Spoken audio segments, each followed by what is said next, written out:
Bueno, les damos un cordial saludo, bienvenida para todos nuestros oyentes, para todos aquellos seguidores de nuestras redes, de nuestras plataformas, para aquellas personas que nos escuchan a través de este medio. Busco en ti Radio Online porque recuerda que donde estás no es el final. Bueno, continuando nuestra programación, contamos con la presencia del pastor Boris Gutiérrez en su segmento Construyendo Hogares Sólidos. Así que, Boris, bienvenido, ¿cómo está? Eh, Buenas tardes, Jorge. Buenas tardes a todos los amigos, hermanos que nos siguen cada lunes a través de la radio Busco en Ti. Es una alegría poder volver a estar con ustedes. Un gran abrazo para todos. Hoy estaremos hablando de la mente, el campo de batalla. Un tema muy interesante. Entonces, espero de todo corazón que pueda iluminar vuestro entendimiento en esta media hora que tenemos de programación. Vamos a dar inicio haciendo una oración a nuestro Dios y Padre y arrancamos. Señor, muchas gracias por tu fidelidad. Oramos que tú ilumines nuestro entendimiento, alumbres nuestro corazón, Señor, y nos permitas entender, comprender cuáles son las riquezas a las cuales tú nos has llamado, Señor. Muchas gracias en el nombre de Jesús. Amén. Muy bien, amados, la mente es el campo de batalla. La mente. La mente es algo complejo, ¿verdad? Es algo complejo. Eh, Quiero iniciar diciendo esto contundentemente. Dios quiere tu mente, mas también Satanás quiere tu mente. Y ahí está nuestra batalla, la guerra espiritual que enfrentamos todos los días de nuestra vida. La batalla por tu mente. La mente decide el curso de la vida, ¿sí? Ese es otro punto. La mente decide el curso de la vida. En realidad, lo que hay en mi mente, eso es lo que yo voy a decidir. Eh, por ejemplo, si yo digo, ¿qué es lo que más te gusta? En mi caso, yo contestaría, lo que más me gusta y me mueve el piso son los helados. Entonces, si alguien me dice, vamos a tomar helados, yo digo, sí, vamos. Y porque sí, porque eso está en mi corazón, eso está en mi mente y para mí el helado es una debilidad. Entonces, ah, la mente funciona de esa manera. Todo pensamiento que entra a mi mente produce una acción. Ese es el punto. Así funcionamos. Todo pensamiento que entra a nuestra mente produce una acción, sea buena o sea mala. Entonces, la importancia de tener cuidado de qué es lo que dejamos entrar a nuestra mente, qué es lo que aceptamos como verdad y qué es lo que no aceptamos como verdad, va a determinar la forma en cómo tú vives, ¿no? Si yo sé cómo tú piensas, yo sé cómo tú vives. Y como tú vives, yo sé cómo piensas. ¿Sí? Eh, Así funciona. Voy a repetir. O sea, la mente decide el curso de nuestra vida. En realidad funciona así. Un pensamiento produce una acción. Una acción repetida produce un hábito y un hábito determina mi destino. Por ejemplo, si yo me levanto en la mañana y pienso que debo tener un tiempo devocional con mi padre y luego leer la palabra de Dios y eso hago una acción repetitiva en mi vida, eso va a producir un hábito. Y obviamente ese hábito va a marcar mi destino, ¿no? Así funciona. Pero si yo me levanto en la mañana y solamente pienso en el tinto y me levanto y voy y preparo un tinto y luego me doy cuenta que ya se hizo tarde y tengo que alistarme para ir al trabajo, pues eso va a crear ese pensamiento de tomar un tinto, va a crear una acción de ir y preparar el tinto y luego salir corriendo al trabajo, ¿verdad? Y eso va a determinar mi destino también. ¿Me entienden? Así funciona el asunto. Entonces, nuestro compromiso es aprender cómo es que Dios piensa. ¿Y cómo voy a saber esto? Solamente y nada más que leyendo las escrituras, estudiándolas, memorizándolas, estudiando con empeño, con detenimiento, escudriñando la palabra, sacando y extractando los principios, las verdades de Dios que están escritos en la Biblia. Entender el corazón de Dios, saber cuál es su voluntad, saber cuál es el deseo de Dios para mi vida, saber cuál es su voluntad para mi vida.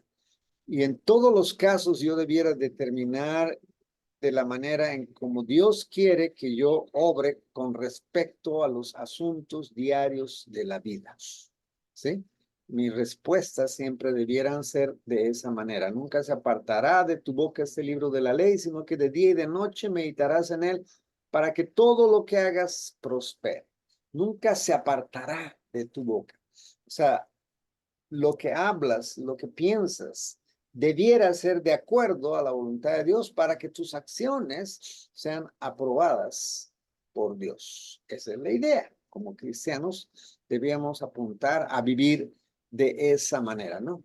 Lamentablemente, pues, creemos que la forma en cómo pensamos es la forma correcta muchas veces. Y estamos tan convencidos de que, ¿por qué los demás no piensan como yo? ¿Por qué los demás piensan de otra manera? ¿Por qué los demás no piensan como yo pienso? Y especialmente cuando nos casamos, queremos que la esposa piense como yo. Y si no piensa como yo, pues vamos a tener problemas, ¿no? Entonces voy a tratar de cambiarla a mi manera. Y esa batalla es a veces interminable en los matrimonios hasta que se dan cuenta que yo no puedo cambiar el corazón de nadie. Sí, o sea, solo Dios puede cambiar la mente de las personas. Yo no. O sea, solo Dios puede hacerlo. Recuerdo una historia que nos contó el hermano Pablo de un minuto a la conciencia en la voz del hermano Pablo. Él contaba una anécdota de una pareja, o creo que era de él mismo, que tenían problemas con la pasta dental porque la esposa apretaba la pasta dental de cualquier lugar. En cambio, él no, él apretaba desde abajo. Y todo el tiempo era el problema ese, pero ¿por qué aprieta de la mitad? ¿Por qué no aprieta de...? Pero él no se daba cuenta que ella había sido educada de esa manera. Toda la vida apretó la pasta de dientes de cualquier lugar, no le importaba, pero a él no, a él le importaba, a él sí le importaba y entonces era una pelea. Y la forma más práctica que ellos encontraron de solucionar ese problema es que compraron dos pastas, uno para ella y otro para él. Y ya, y se acabó el problema, ¿sí? Pero todos venimos de familias donde nos han dejado huellas en la mente. Tenemos recuerdos y formas de pensar, formas de hablar, formas de comer, formas de vestir. Y hemos aprendido de alguna manera en nuestras casas, a través de nuestros padres, de nuestros hermanos, a través del colegio, la educación que hemos recibido, la universidad en muchos casos, etcétera, de los amigos, de las cosas que veo, de las películas, de las experiencias, etcétera. Cada situación que hemos vivido ha dejado una huella en nuestra mente. Y cuando nosotros aceptamos esa experiencia como algo bueno o como algo verdadero, entonces lo aceptamos ahí y eso queda ahí eh, um, establecido en mi mente, ¿no? Entonces, si yo he crecido creyendo que de vez en cuando es bueno mentir, pues ese pensamiento va a estar ahí en mi mente. Entonces, cuando me encuentre en una situación donde amerita mentir según mi concepto, entonces va a ser muy fácil mentir, ¿no? Conozco personas que me decían, Boris, si te pillan con las manos en la masa, de todas maneras, niégate, ¿no? ¿De dónde aprendió eso? Pues de sus papás, de sus amigos, de algún lugar, ¿no? Y esta persona dejó entrar ese pensamiento a su mente y lo aceptó como algo bueno, como una verdad, una supuesta verdad. Entonces, cuando creció, no importa que le pillaban con las manos en la masa, pero él decía, no, yo no era, o no, viste mal, lo que fuera, ¿no? Porque eso era lo que estaba establecido en su mente y luego sus respuestas eran de acuerdo a sus pensamientos, ¿no? ¿Qué pensamos con respecto al matrimonio? Algunos piensan que el matrimonio es como una jaula donde los que están adentro quieren salir, los que están afuera quieren entrar. Así consideran que es el matrimonio. ¿Sí? Otros piensan y dicen, pues me voy a casar, o mejor no me voy a casar, me voy a vivir con esta vieja. Si me va bien, pues voy a considerar la posibilidad de casarme. Si no, pues nos separamos y ya, no hay compromiso. ¿Sí? Todo pensamiento que dejamos entrar a nuestra mente va a determinar mis acciones. Espero que me estén copiando, espero que me estén entendiendo. Así funciona. No hay forma de evitar este axioma. Los pensamientos que dejamos entrar a nuestra mente y que los aceptamos como si fuera una verdad, entonces eso va a determinar mi forma de actuar. Recuerdo una vez estaba en un pueblo, cuando yo llegué aquí a Colombia, yo fui a vivir a Puerto Boyacá. Y ahí estaba el jefe de los de los paracos, que le decían así. Ahí estaba, y él iba a entrar a la iglesia católica, y llegó en un carro, y ya estaban sus guardaespaldas, y él se bajó, sacó su revólver y le entregó a su guardaespaldas, y luego entró a la iglesia, al templo. Entonces, yo cuando vi eso, me llamó poderosamente la atención. Ahora, yo era boliviano, ¿no? Inocente, no entendía muy bien lo que estaba pasando. Entonces, yo esperé a que él saliera y cuando él salió le dije, disculpe, quiero hacerle una pregunta. Y él me dijo, sí, dime, ¿qué quieres? Yo le quiero hacerle una pregunta. ¿Por qué es que usted entró a la iglesia, pero antes de entrar dejó su revólver aquí? Y él me contestó y me dijo, porque estoy entrando a la casa de Dios. Y yo le digo, o sea que usted cree que Dios solo está allí. Y él me dijo, claro, por supuesto, Dios está ahí. Yo le dije, no, Dios está en todas partes. Entonces, lo que yo creo que es una verdad, por ejemplo, este hombre creía que Dios estaba ahí, que vivía ahí en ese templo y fuera de esas cuatro paredes él podía hacer lo que quiera, ¿no? Esa era su concepción de Dios. Pero la Biblia no enseña eso, ¿no? Entonces, ¿qué es lo que hay en tu corazón? ¿Qué es lo que hay en tu mente? Algunas personas se casan y es hasta que la vieja nos separe, ¿no? O hasta que el primer problema nos separe, o cualquier cosa, ¿no? Pero no tenemos la concepción de que el matrimonio es hasta que la muerte nos separe. Entonces, no importa cuántos problemas tengamos, no interesa, cada problema lo vamos a agarrar, lo vamos a poner al frente y vamos a atacar el problema para buscar una solución. No nos vamos a atacar entre nosotros, sino que vamos a atacar el problema. Vamos a buscar una solución. Vamos a ver qué es lo que la Biblia dice con respecto a este problema que tenemos y vamos a seguir el consejo de Dios para buscar una solución. Interesante, ¿no? Entonces, si mis pensamientos están equivocados, pues yo tengo que alinearme a los pensamientos que Dios tiene. Yo cuando me casé tenía una idea rara del matrimonio, muy rara, por cierto. Pero ¿dónde lo aprendí? Pues lo aprendí en mi cultura, en Bolivia, lo aprendí en mi casa y tristemente también lo aprendí en la iglesia, ¿sí? La idea era que yo creía sinceramente que la mujer eh, era como la persona que se iba a someter a mí, porque la Biblia lo dice, sí, pero no entendía yo el contexto en que lo decía. O sea, mujeres, someteos en todo a vuestros maridos. Eso dice textualmente, pero hay un contexto en que lo dice, ¿no? Pero yo no entendí el contexto y me agarré del solo texto para buscar un pretexto para que yo asuma que la mujer tenía que ser casi como mi empleada. Entonces, que si yo le decía, Miriam, haz esto, ella tendría que hacerlo sin chistar. Esa era mi concepción. Increíble, ¿no? Wow. Entonces, obviamente, los primeros años le hice la vida imposible a Miriam, ¿no? Hasta que por la gracia de Dios entendí que la cosa no era así. Esa es la idea. La Biblia nos manda de que debemos renovar nuestra mente con la verdad, el espíritu, en nuestra mente. Tenemos que renovar nuestros pensamientos, tenemos que sacar los que no son de Dios y y establecer los que son de Dios para que mis acciones sean coherentes con la verdad de Dios. Pero, pues la mayoría de nosotros, tristemente, ni siquiera leemos la Biblia. Entonces, imagínense cómo vamos a poder renovar la mente si no tengo un compromiso claro con la palabra de Dios. ¿Sí? Yo era un acérrimo hincha del Bolívar en La Paz. El fútbol a mí me gusta, no puedo decir que no, y no creo que el fútbol en sí mismo sea pecaminoso. No creo que el deporte sea pecaminoso. No creo eso, ¿no? La Biblia no enseña eso, solo que la palabra de Dios nos da, digamos, una forma de pensar. Y yo creo que nosotros debemos apuntar a eso, a pensar de la manera en cómo Dios piensa.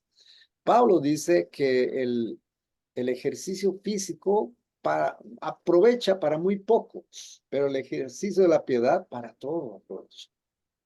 Entonces, cuando yo hago del deporte, del fútbol, de lo que sea, como mi prioridad, pues estoy perdiendo el rumbo y el propósito por el cual he sido creado. Entonces, cuando yo era hincha del Bolívar, yo me levantaba a las 2, 3 de la mañana a hacer fila para poder comprar una boleta para poder entrar al día siguiente a 3.600 metros de altura, por donde el agua en las tuberías se congela. Y no, eso era mucho fanatismo, ¿sí? Hasta que un día entendí que yo había hecho del fútbol mi ídolo y que yo estaba dispuesto a morir si era necesario por mi equipo. Y sí, yo cantaba una canción tan tonta, me parece ahora tonta, pero en ese momento pues no me parecía tonta. Era la pasión de mi vida, la pasión que había en mi corazón, el fuego que había en mi corazón. La canción más o menos decía así: Bolívar de mi vida, comandante de mi corazón, hincha serás del Bolívar, aunque la vida te cueste. Wow, ¿no? Muy poderosa esa canción. Y de pronto, cuando mi entendimiento fue alumbrado, obviamente sentí una convicción de pecado y decía, ¿cómo puedo caer tan bajo de pretender dar mi vida por un color, por un equipo? Y la pregunta que venía en mi mente, ¿estoy dispuesto a morir por Cristo? Dios mío, nunca he sido tan fanático por Jesús, si es que vale el término comparar, como cuando era fanático por el Club Bolívar. Obviamente me sigue gustando hasta el sol de hoy, pero ya, si juega y gana, bien, y si pierde, pues está bien. Si puedo ver, bien, y si no, no hay problema. O sea, ya gracias a Dios he sido sanado de ese ídolo que había en mi corazón. Me tocó derrumbarlo de manera activa. O sea, me tocó tomar una decisión, decir, no más, se acabó, no más. Y literalmente, no más, no he vuelto a ver un solo partido más. No volví al estadio para ver un partido del Bolívar. Y probablemente, o de pronto, o muy probable, vaya alguna vez. No estoy diciendo que el fútbol es pecaminoso, no. Yo creo que nosotros lo hacemos pecaminoso, ¿sí? La Biblia dice que no todo me conviene, como dice, todo me es lícito, pero no todo me conviene, ¿sí? Entonces yo tengo que aprender a poner las prioridades en mi mente y tomar mis decisiones de acuerdo a la palabra de Dios. Pero cómo voy a poder hacer eso si no tengo un compromiso serio con la palabra? ¿Sí? En 1 Pedro 1:13 dice, por tanto, ceñid vuestro entendimiento para la acción. Sed sobrios en espíritu, poned vuestra esperanza completamente en la gracia que se os traerá en la revelación de Jesucristo. Interesante, ¿no? Ceñid vuestro entendimiento. En otra versión dice, por eso estén preparados y usen de su buen juicio. En otra versión dice, por tanto, preparen su entendimiento para la acción. Entonces, nosotros debemos preparar nuestra mente porque en nuestra mente se determinan las acciones que tomamos todo el tiempo, todos los días de nuestra vida. Todos los días estamos tomando decisiones, todos los días estamos haciendo acciones, todos los días hablamos con las personas, todos los días comemos, todos los días nos vestimos. ¿Para quién te vistes? Buena pregunta, ¿no? Hay gente que pareciera que se viste para mostrar su cuerpo, porque según ellos creen que son bonitos o bonitas y entonces pues tienen que mostrar, ¿no? No son tan egoístas, ¿no? O sea, su cuerpo no es una exclusividad de su esposo o su cuerpo no es una exclusividad de su esposa, sino que como ellos creen que son bonitos, entonces son botados, ¿no? Quieren que todo el mundo les vea y les observe y les mire. Pero la Biblia, ¿qué dice? Esa es la pregunta, ¿no? La Biblia dice que debemos vestirnos con decoro, con modestia. Interesante, ¿no? O sea, los sacerdotes ni siquiera podían mostrar el tobillo, imagínense. Sí, por alguna razón sería, ¿no? Pero ahora mostramos demasiado, tristemente, ¿no? Entonces creo que necesitamos renovar nuestra mente, nuestra forma de comer, de vestir, de hablar, de qué pensamos, qué pienso de eso, qué pienso del otro, qué pienso del aborto. Entonces ya conozco cristianos que dicen, pero Boris, o sea, si una persona ha sido violada, o sea, yo creo que tiene derecho a abortar. Bueno, ese es tu pensamiento, ¿no? ¿Y de dónde aprendiste? Pues no, mira, el otro día escuché a un progre y sí, me convenció. Bueno, pues entonces deja que Dios te convenza, ¿no? Ve a la Biblia y a ver qué es lo que Dios dice con respecto al aborto y establece ese pensamiento en tu mente y mantente firme ahí. No te dejes mover. No dejes que el mal te venza. Esa es la idea, ¿me dejo entender? O sea, la eutanasia me parece, sí, un acto de misericordia, Boris. Hablando con cristianos, no estoy diciendo que estoy hablando con gente impía, no, con gente cristiana. Yo les digo, ¿por qué te parece misericordioso? No, porque esa gente, Boris, sufre, tú no sabes cuánto sufre. Mi padre tenía cáncer y él sufrió terrible y yo viví en carne propia eso, entonces yo pensaba que lo mejor era que mi papá se muera. Bueno, pero ¿quién eres tú para determinar qué es lo mejor para tu papá, no? O sea, y peor determinar si tiene derecho a vivir o no. Wow. Según yo, que soy más sabio que Dios, pienso que la eutanasia es un acto de misericordia. Pero entonces, ¿quién te enseñó eso? No, pues es que de tanto escuchar las ideas progres, pues uno se convence, ¿no? No todo es malo, Boris. O sea, hay algunas cosas que son rescatables. Por ejemplo, la inclusión me parece bien. Wow. ¿Me entienden? O sea, vamos cambiando nuestra mente porque no tenemos claridad de cuál es la voluntad de Dios con respecto a esos temas. Entonces yo debiera ser inconmovible en la fe, debería pararme firme en la verdad y no dejarme mover por pensamientos y por filosofías huecas de este mundo. ¿Sí? El mundo siempre va a ser controversial. Siempre Satanás va a atacar la verdad. Pero la verdad no necesita defenderse. La verdad es sencillamente la verdad. O sea, no, no necesita defenderse. La verdad va a permanecer por siempre. Cielo y tierra pasarán, pero tu palabra no pasará, ¿no? Entonces, la mente puede formarse, pero también puede deformarse o puede transformarse, ¿no? ¿Qué es lo que estás haciendo? Todos los días estamos recibiendo un bombardeo todo el tiempo de ideas, ideas. Y la mente va formando las ideas, ¿no? Por ejemplo, todo el tiempo somos atacados con propaganda en la televisión, ¿no? Hay gente que ha sido atrapada con el mal uso de las tarjetas, por ejemplo. En la televisión te hacen creer que si tienes una tarjeta eres lo máximo. Si no tienes una tarjeta estás fuera de línea, ¿no? Eres de otro planeta, eres un cavernícola.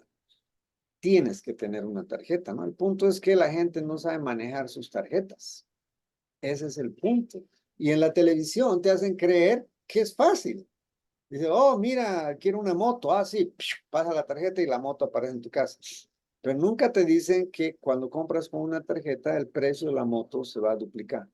No te lo dicen, ¿no? Y si no pagas, vas a tener serios problemas. ¿no? Los intereses son terribles. Recuerdo una vez estaba en una fila, haciendo fila detrás de una señora, y era inevitable escucharle a esta señora porque además hablaba duro, ¿sí? Y estaba llevando mercado, que no era mucho, y, y la muchacha le pasa la mercancía por la máquina y le dice, son 120,000 pesos, algo así. Pasaba un poquito más de 100,000. Y, y le dice, ¿va a pagar con tarjeta? Sí, sí, le pasa la tarjeta y le dice, ¿a cuántas cuotas? Le pregunta la muchacha, la cajera, y esta señora le contesta y le dice, ah, póngamelo a 5 cuotas. Perdón que interrumpa, perdón que me meta. Yo le dije a la señora, pero es inevitable, no pude escuchar, no pude dejar de escuchar la conversación. Y entonces me parece terrible que usted compre una mercancía que es 100,000 pesos y que usted pague en 5 meses. Usted sabía que solo por el uso de su tarjeta le van a cobrar 15,000 pesos mensuales solamente por eso. Entonces, usted va a pagar solo por el uso de su tarjeta casi el valor de lo que usted está llevando. Y esta señora me dijo, yo no había pensado en eso. Se dio la vuelta y me dijo, muchas gracias, por favor. Yo le dije, ¿usted puede pagar en una sola cuota? Dijo, sí, pues pague en una. Y le dijo, póngame una. Y me dio gracias y se fue. Y es porque la gente ignorantemente no entiende cómo funcionan esas cosas. Necesitamos renovar nuestra mente, amados. Necesitamos renovar nuestra mente, ¿sí? La palabra de Dios nos dice que no debemos prestar. Que nosotros somos los que prestamos, nosotros no somos como los gentiles. O sea, no estoy diciendo que no uses tarjeta. Cuando uno usa tarjeta, uno tiene que saber con qué va a pagar. No es que usas la tarjeta y no sabes cómo, tan fácil, mágicamente pasas la tarjeta y te lleva la mercancía a tu casa. Es muy fácil. El punto es que tienes que saber con qué vas a pagar. Si tú no sabes con qué vas a pagar, por favor, no saques porque te estás prestando y te vuelves esclavo después de eso. ¿Entiendes? Así de fácil, ¿no? Entonces necesitamos renovar nuestra mente en todas las cosas, cualquier tema que pongas sobre el tapete. Esa es la forma de pensar. Debemos pensar cómo es que Dios piensa. ¿Y cómo es que Dios piensa? Pues está en la escritura, en la palabra. Y yo debo tener un compromiso serio con la palabra. Francis Schaeffer dice, en la batalla espiritual, la pérdida de la victoria siempre ocurre en el mundo de la mente. Esto es una gran verdad, queridos hermanos. Bueno, este tema me apasiona, ciertamente, como se habrán podido dar cuenta. Me apasiona mucho este tema. Les inspiro a que mm, sigan meditando, buscando en la Biblia sobre este tema. Busquen en YouTube al pastor Miguel Núñez hablando sobre la mente. Muy bueno, excelente, les recomiendo. Entonces, un gran abrazo para todos. El tiempo se nos fue.